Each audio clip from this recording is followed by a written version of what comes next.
Mesdames, Messieurs, bonsoir. Merci de la fidélité à la télévision nationale. Au sommaire de cette édition, vulgarisation du projet de nouvelle constitution.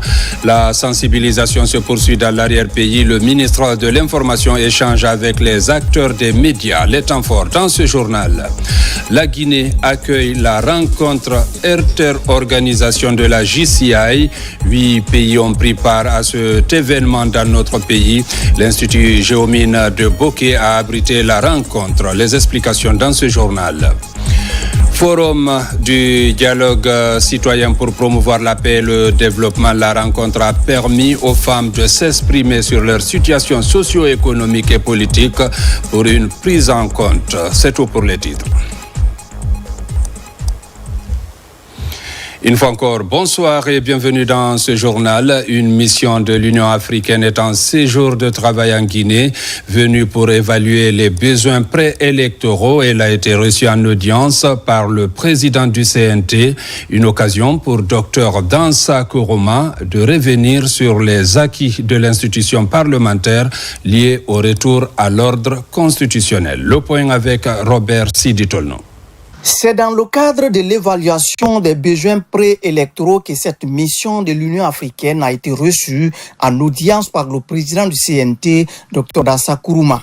L'entretien a permis un échange fructueux sur les modalités pratiques dans l'acquisition des besoins pour accompagner l'organisation des différentes échéances électorales en Guinée. Cette mission se tient pour venir écouter les différents acteurs et mettre l'expertise de notre organisation à la disposition, n'est-ce pas, des autorités du peuple guinéen pour les accompagner dans leurs efforts, dans tout ce qui se fait.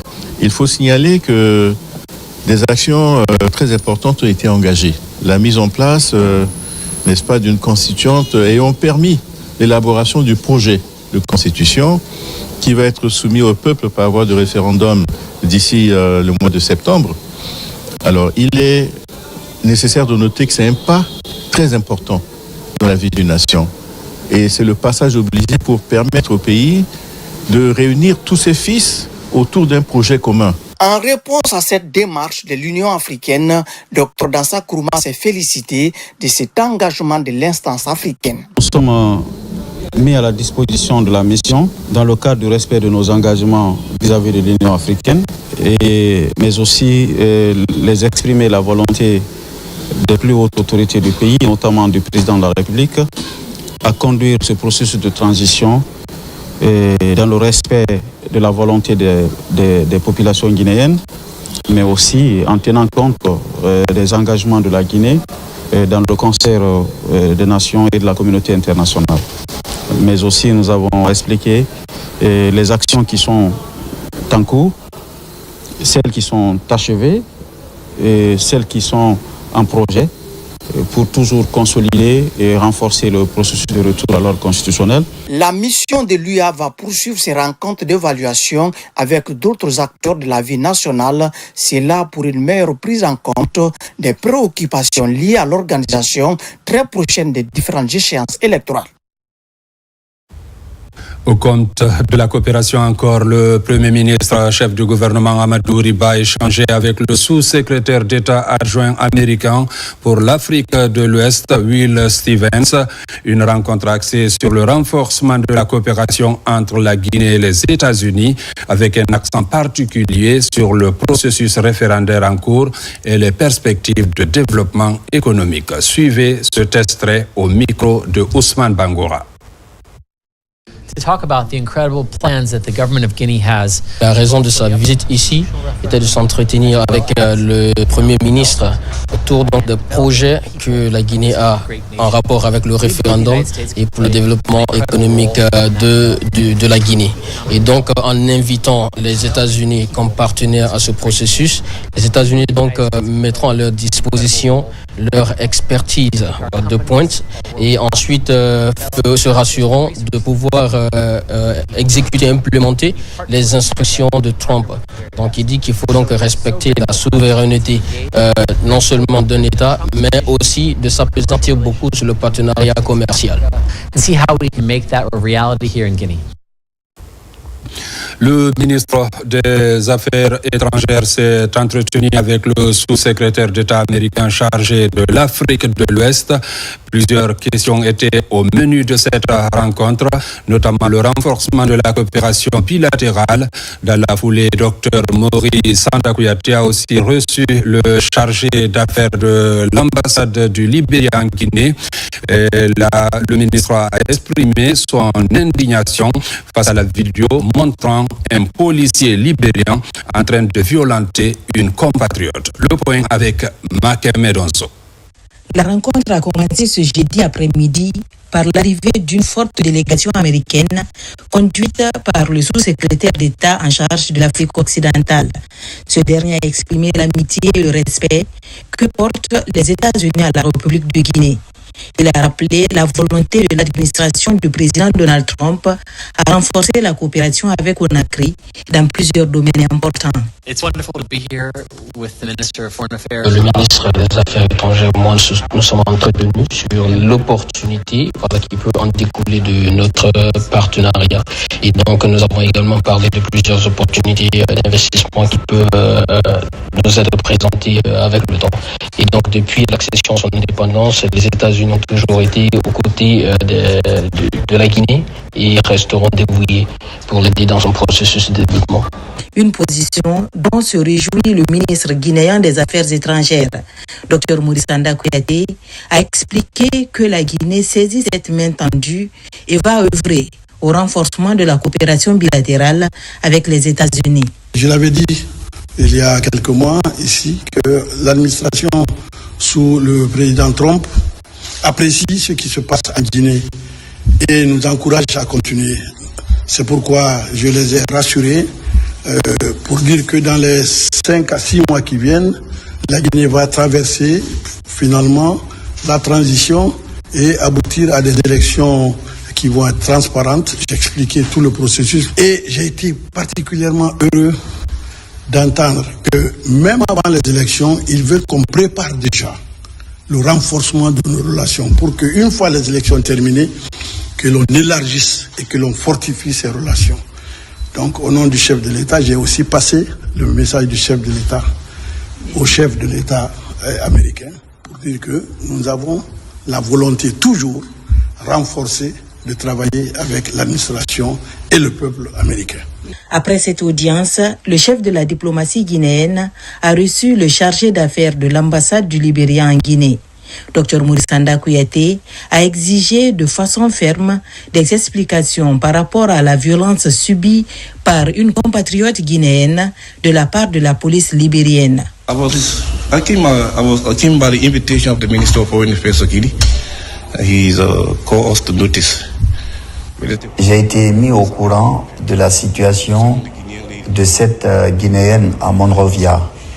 Mais aujourd'hui, la situation est maîtrisée car tout le monde était impliqué, y compris les membres du gouvernement et les parlementaires, mais aussi les autorités judiciaires. Nous sommes en train de mettre tout en œuvre pour faire la lumière sur cet incident malheureux.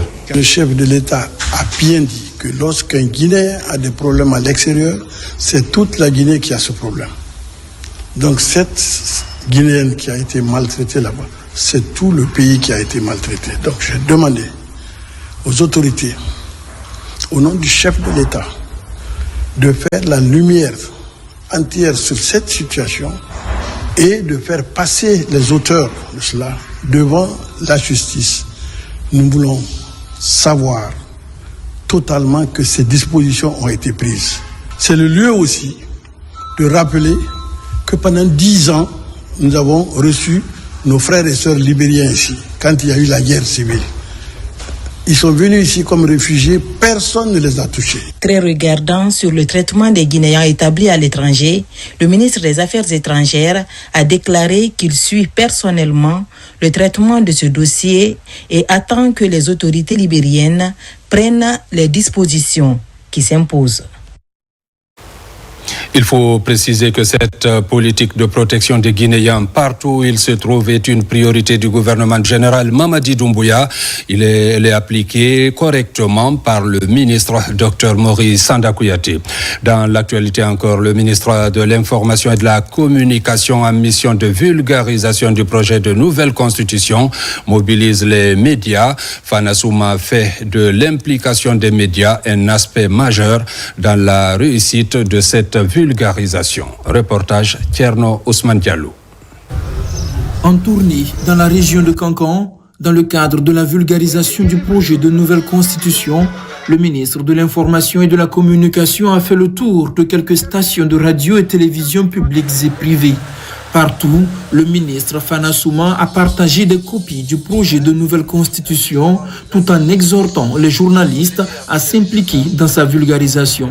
Dans les radios rurales de Kouroussa, Kankan et Sigiri, mais également avec les radios et télévisions privées à Kankan. Depuis qu'on a reçu l'instruction au niveau de la direction générale de la radio de Guinée, en passant par Madame la chef de station, on s'est mis à la tasse. Parce que nous-mêmes, nous avons parcouru le contenu. On a trouvé que franchement, c'est très intéressant. La vulgarisation de la nouvelle constitution est un devoir de tous les Guinéens qui nous interpellent tous.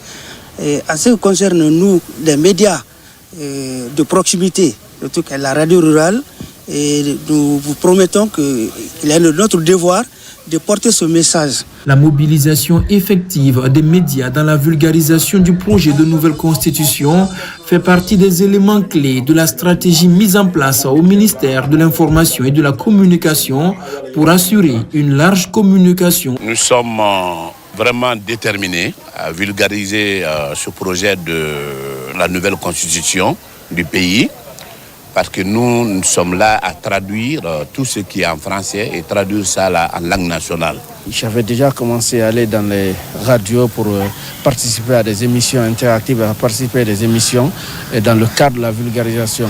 Et je promets qu'on va organiser des synergies ici avec tous les médias. On va vulgariser, on va parler. L'implication des médias dans la vulgarisation du projet de nouvelle constitution sonne comme un gage de réussite de cette opération. Dans des zones comme Sigiri, des dispositions avaient déjà été prises par le ministère de l'Information et de la Communication en renforçant les capacités techniques des radios rurales pour étendre leur champ d'écoute. Sur instruction du Premier ministre chef du gouvernement, nous sommes en tournée de vulgarisation du projet de nouvelle constitution.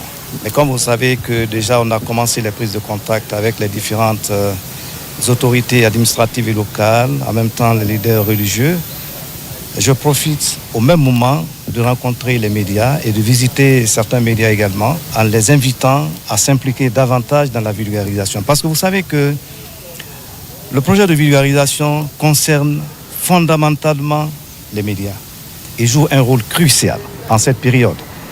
C'est pourquoi je tiens à les inviter dans l'ensemble, que ce soit les médias privés, les médias publics, que tout le monde se lève pour qu'on essaye d'accompagner le gouvernement, d'accompagner l'État guinéen à ce que ce projet soit vraiment connu par tout le monde. Sur le terrain, le ministre de l'Information et de la Communication va poursuivre ces séries de contacts avec les médias publics et privés, distribuer des copies du projet de nouvelle constitution et maintenir une dynamique pour s'assurer que son contenu soit vulgarisé dans toutes les langues nationales à travers les différents médias.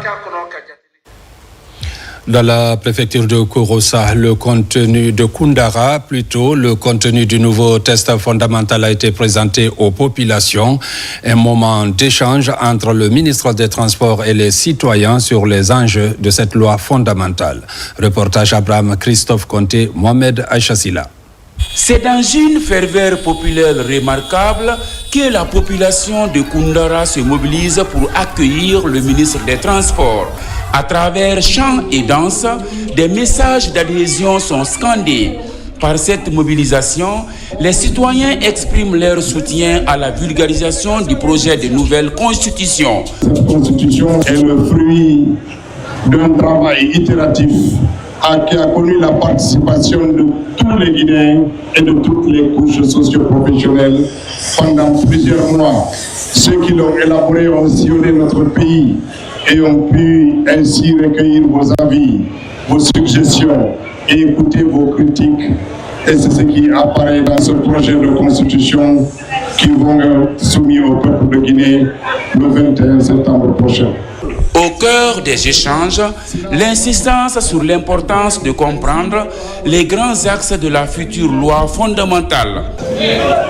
Monsieur le ministre, votre visite est un signe fort. Elle montre que le gouvernement veut que tous les citoyens comprennent ce projet de nouvelle constitution avant son adoption. C'est une démarche que nous saluons et nous soutenons pleinement.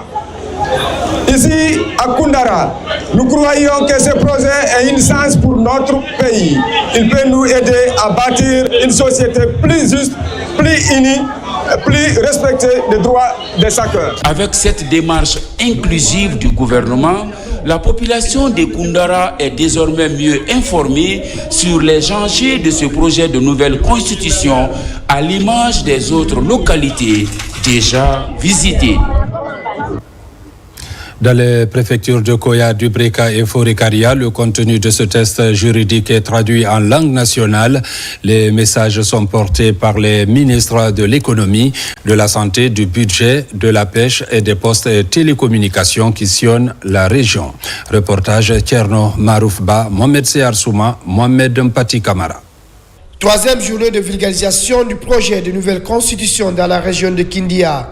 Les émissaires du gouvernement entament l'exercice par la préfecture de Dubreka. Dans cette salle de la maison de jeunes, à tour de rôle, chaque ministre dévoile les grands changements en langue nationale. L'idée est de faire comprendre le texte à la population.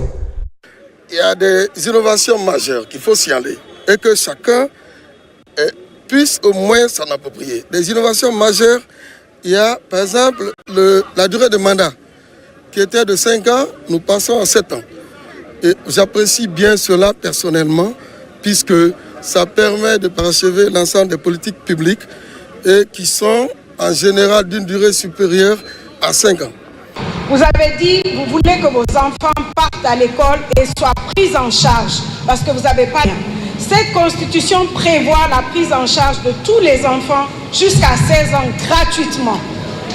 Après Dubreka, les ministres de la Santé, du Budget, des Finances, des Postes et Télécommunications et de la Pêche se prêtent au même exercice à Koya et Forikaria devant les administrateurs territoriaux et la population. Nous devons passer des messages simples et surtout dans toutes les langues nationales de notre pays parce que nous voulons une meilleure compréhension. Partout, nous avons insisté sur les nouveautés de cette constitution, notamment les verrouillages que ça contient, les droits des citoyens qu'il contient. Aussi, toutes ces dispositions doivent être comprises et lues par tout le monde. Dans ces 3 préfectures, après vulgarisation, des textes de nouvelle constitution sont remis aux sous-préfets et maires pour une large explication de ces textes juridiques dans les collectivités. Vulgarisation de la nouvelle constitution. Les populations de Kindia ont été également édifiées sur ce document. Alpha Yassila. Les administrateurs territoriaux de la préfecture de Kindia, les représentants des 11 communes rurales de la préfecture se familiarisent avec le projet de la nouvelle constitution. Je vous dirais que le compte de tout le monde est pris en compte. Du sommet à la base, de la base au sommet.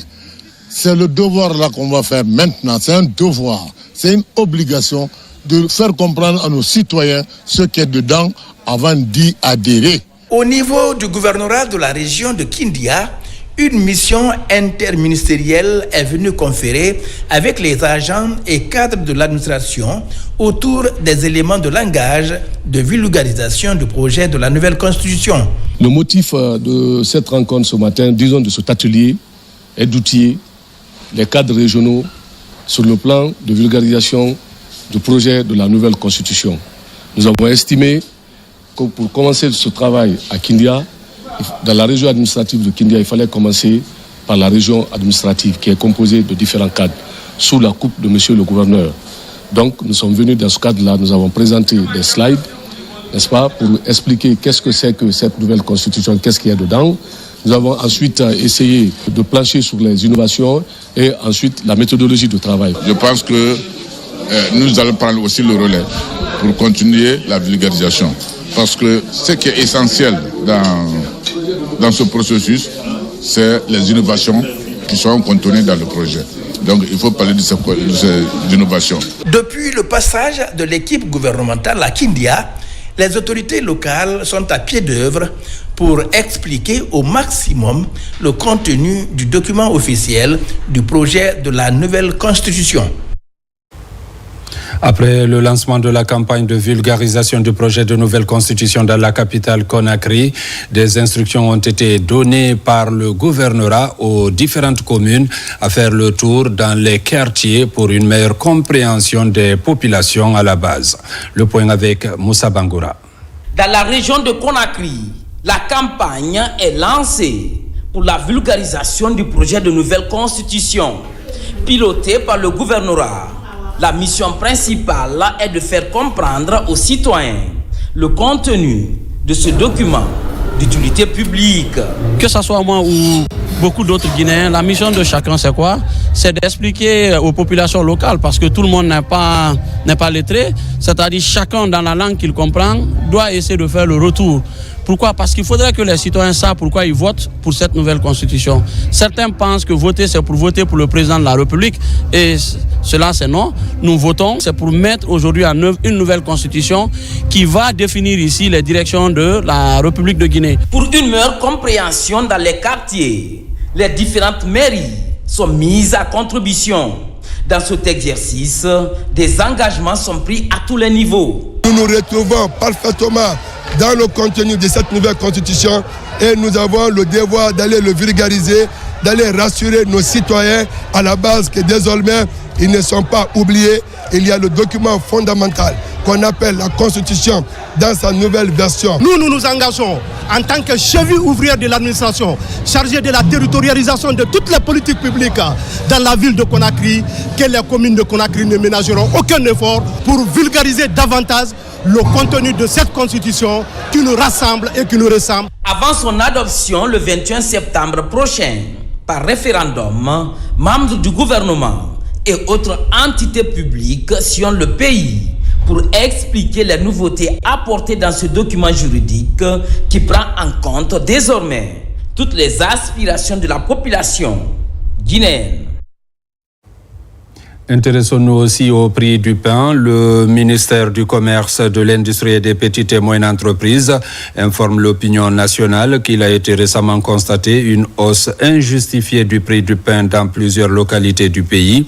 Cette situation résulte d'un ralentissement temporaire des opérations de déchargement du blé et des additifs au port de Conakry, dû à des difficultés logistiques accrues liées aux fortes précipitations saisonnières.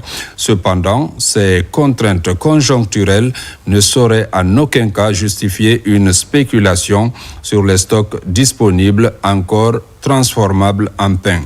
Face à cette situation, le ministère appelle à la responsabilité et à la solidarité de tous les acteurs de la filière boulangère en vue de maintenir la stabilité des prix sur le marché.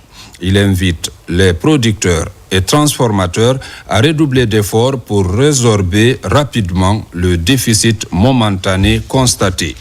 Le ministère rassure les populations que toutes les dispositions sont prises pour assurer dans les meilleurs délais un approvisionnement régulier et suffisant en farine sur l'ensemble du territoire national. Par ailleurs, il rappelle que toute tentative de spéculation ou de hausse non autorisée des prix sera sévèrement sanctionnée conformément à la réglementation en vigueur.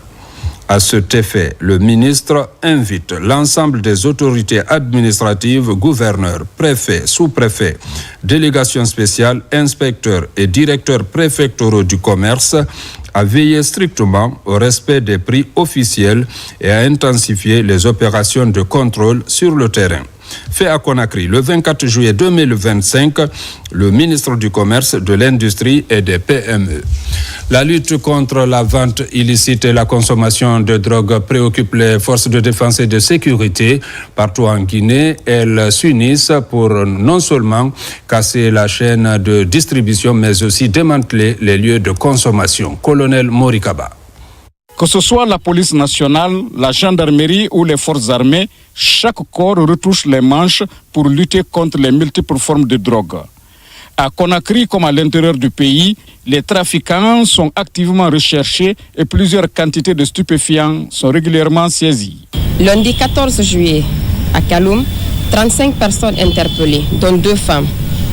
Une quantité importante de couches, plusieurs boules de chanvre indien, du jus frelaté en nombre important. Mardi 15 juillet, à Nongo, 27 personnes interpellées, dont 3 femmes, des dealers identifiés. Objet de saisie, 247 boules de chanvre indien, 1 kg de chanvre indien et des graines en quantité, 5 paires de ciseaux, une baïonnette. Mercredi 16 juillet 2025 à Matoto, 7 interpellations dont une femme, du chanvre indien en vrac et des boules, une paire de ciseaux. Jeudi 17 juillet à Sonfonia, 31 personnes interpellées dont 2 femmes. Objet de saisie, du chanvre indien en vrac et en boule, des plaquettes de tramadol, 2 motos abandonnées. Ce même jour à Forécaria, une saisie record a eu lieu. 6 baillots de chanvre indien pour un total de 315 kg découverts dans un véhicule Toyota Prado.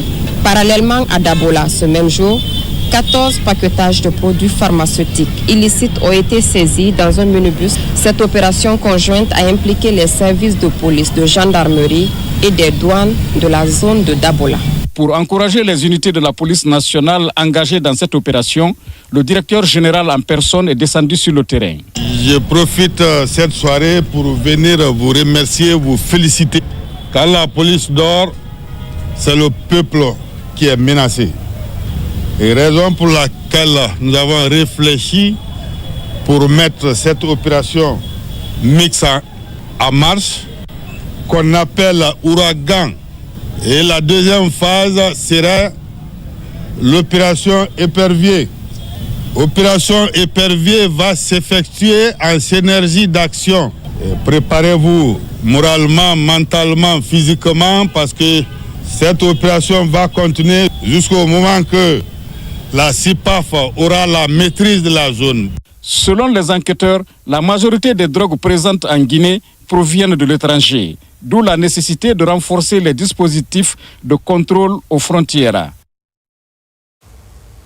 Et puis récemment à Conakry, le ministre du Plan et de la Coopération internationale a procédé à l'installation des membres du comité technique chargé de l'élaboration des schémas régionaux d'aménagement et de développement. C'est un comité qui aura pour mission de mener une analyse approfondie des données existantes et collecter de nouvelles informations afin d'établir un diagnostic territorial précis. Tabansila, compte rendu. C'est un comité technique qui aura pour mission d'élaborer des schémas régionaux d'aménagement et de développement SRAD. Il représente la structure opérationnelle clé capable de porter la vision du développement territorial à l'échelle régionale et de la traduire en actions concrètes, structurées et durables. Notre objectif est clair, produire un travail de qualité basé sur une rigueur technique, une analyse approfondie et une compréhension fine des réalités de notre terrain. Chaque membre du comité a un rôle vital à jouer.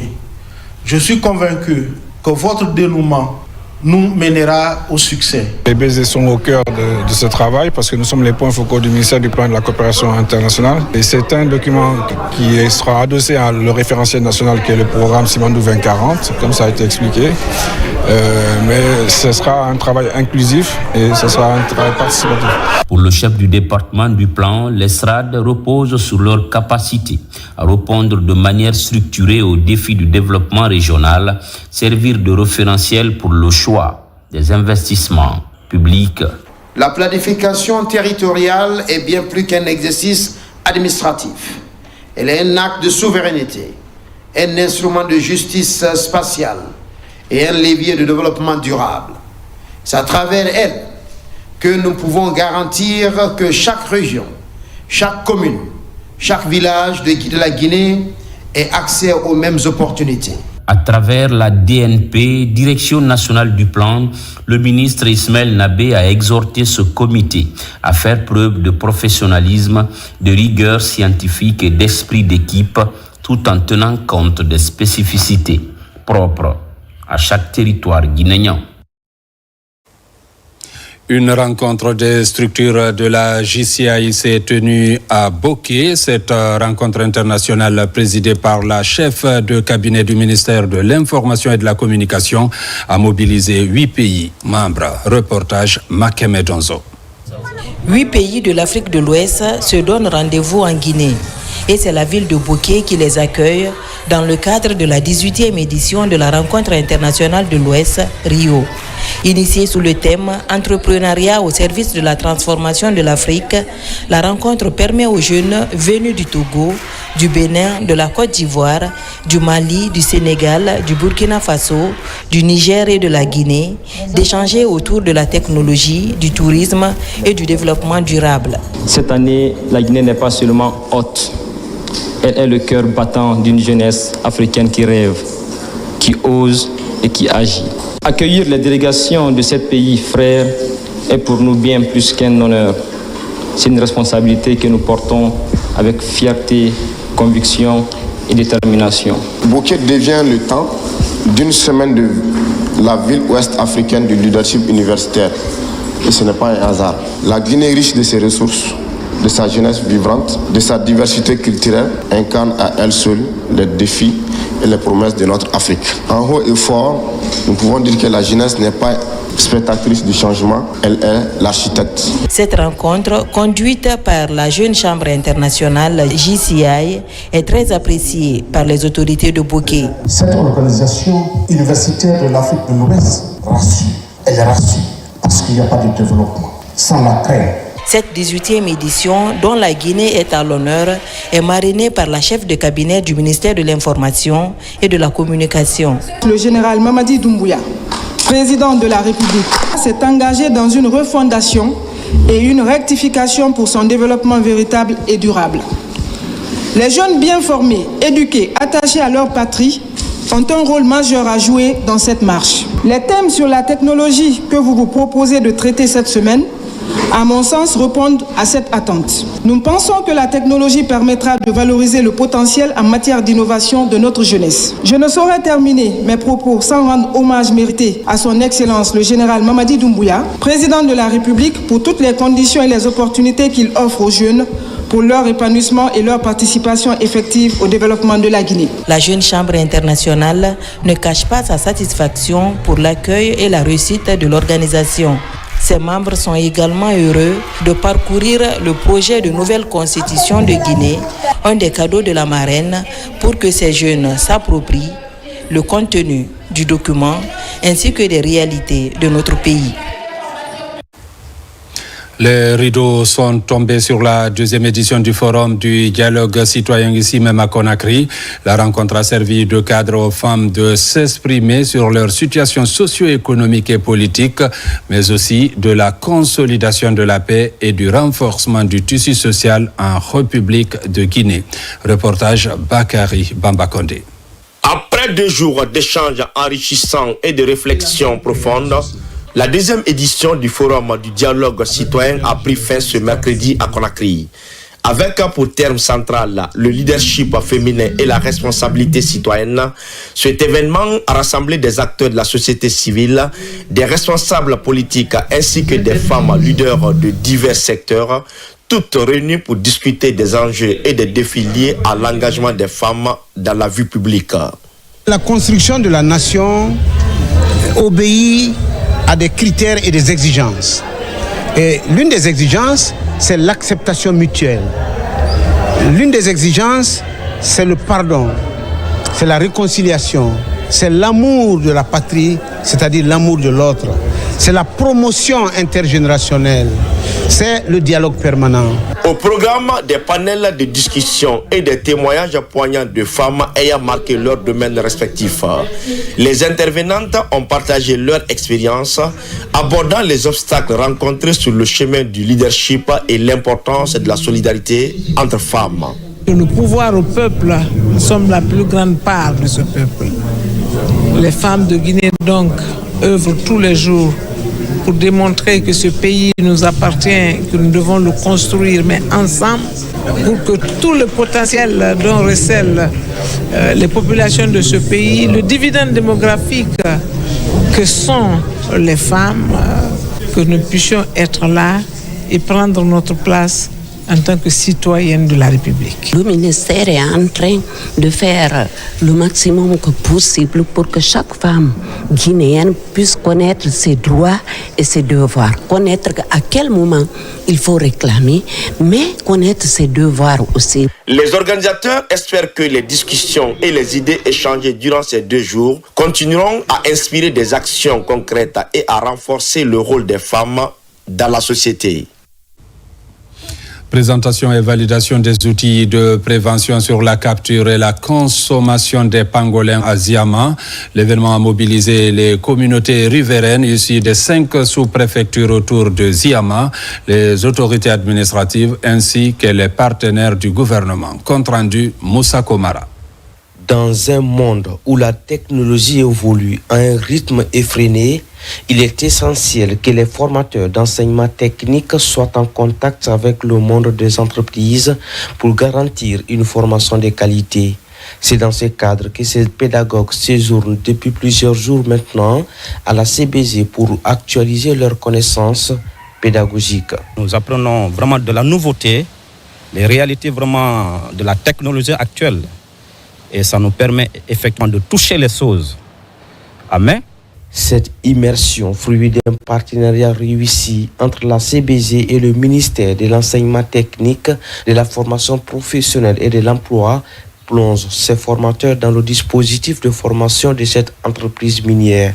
Une aventure passionnante et instructive qui renforce ce matin cette mission importante. Nous estimons que lorsque nous avons des immersions, et Madame la ministre tient à cela, elle tient à ce que nos formateurs soient dans les entreprises, quelle que soit leur taille, apprennent de ces entreprises pour pouvoir transposer cela dans notre dispositif. Nous avons aujourd'hui des centres plus performants, plus dédiés à la formation. Nous vraiment souhaiterons que ces centres-là puissent nous accompagner pour mieux former, pour renforcer la capacité de nos travailleurs. Cette première cohorte envoyée par l'AMPET va faire 10 jours d'immersion. Des visites guidées dans les ateliers ont permis de comprendre le mécanisme de fonctionnement des outils d'apprentissage et le contenu des programmes de formation de la CBZ. Comme vous venez de le constater, c'était plutôt la formation et le perfectionnement des enseignants, un partenariat entre la CBG et le ministère de l'enseignement technique. Partenariat entre OIM Guinée et le ministère des Affaires sociales.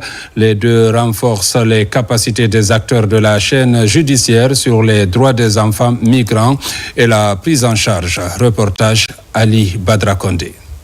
C'est un atelier de 3 jours initié par l'Organisation internationale pour les migrations OIM Guinée en partenariat avec le ministère de la promotion féminine. Il vise à renforcer les capacités des acteurs de la chaîne judiciaire sur les droits des enfants migrants et la prise en charge des victimes de traite à travers le projet ProKids.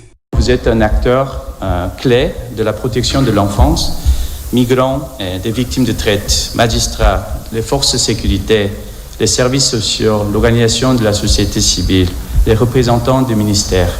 Votre présence témoigne de votre engagement et aussi votre contribution à cet atelier qui sera essentiel pour renforcer les mécanismes nationaux. Ce projet, financé à la hauteur de 3 millions d'euros par la coopération italienne, est mis en œuvre par l'OIM et le Haut Commissariat, est né d'une volonté politique et d'un constant partagé, la nécessité urgente de mieux protéger les mineurs et les familles en situation de mobilité, de prévenir la migration irrégulière et d'offrir des alternatives viables et durables.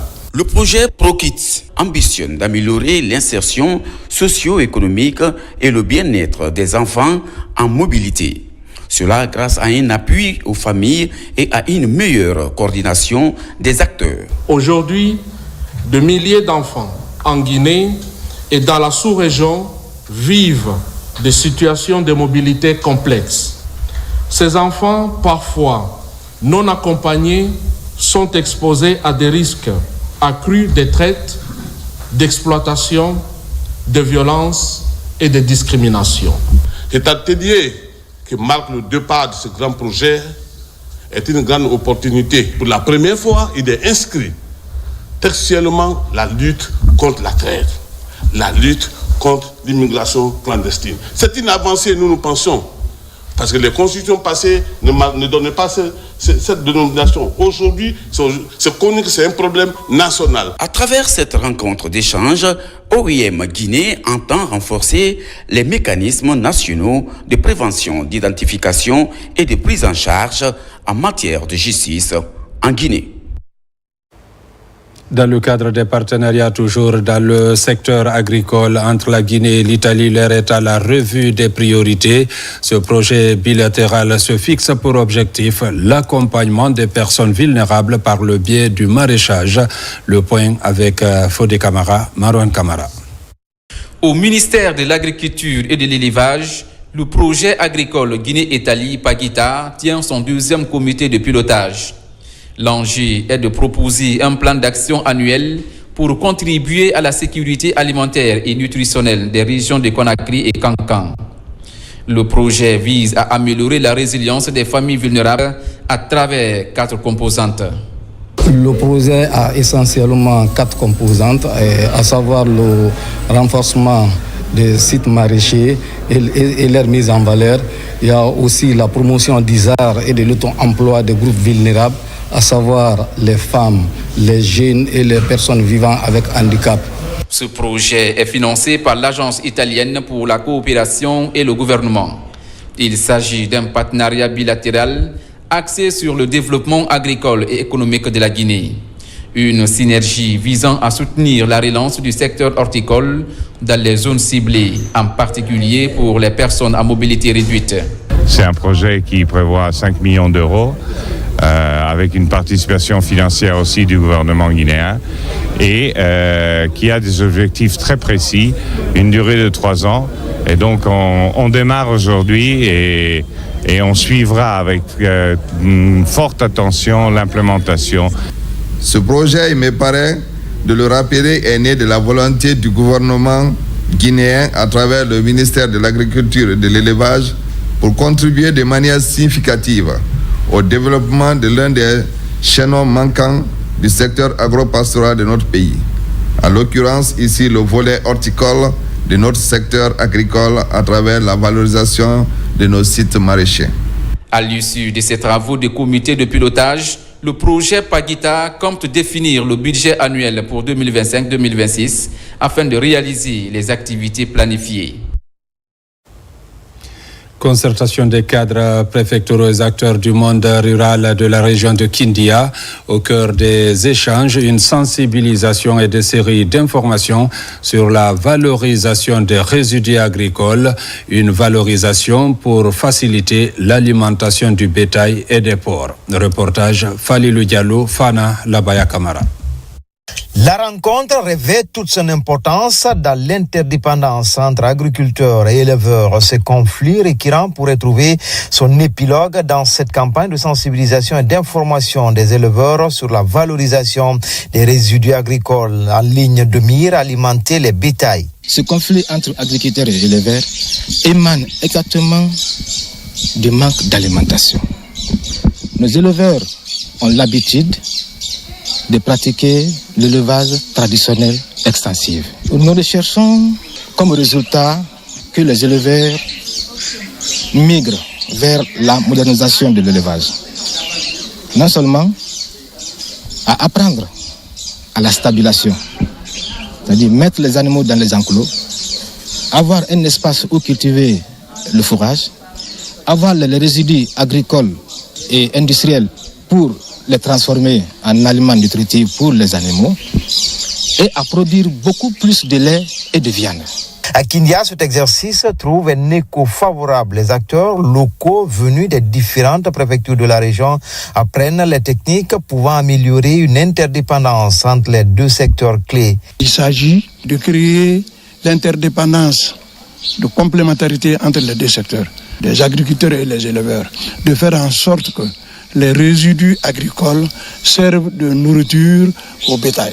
Ça, c'est quand même vraiment important. C'est le lieu vraiment de remercier le leadership visionnaire du gouvernement et du président de la République qui, à travers cet atelier, vraiment fera en sorte que la paix va régner entre les deux secteurs. Cette rencontre qui s'est écoulée pendant 3 jours va permettre aux acteurs du monde rural de mettre en pratique une des priorités du projet d'urgence alimentaire piloté par le ministère de l'Agriculture et de l'Élevage. Déjà, des zones de culture ont été identifiées à travers le pays. Au total, près de 173 champs ont été répertoriés pour la mise en pratique de cette activité.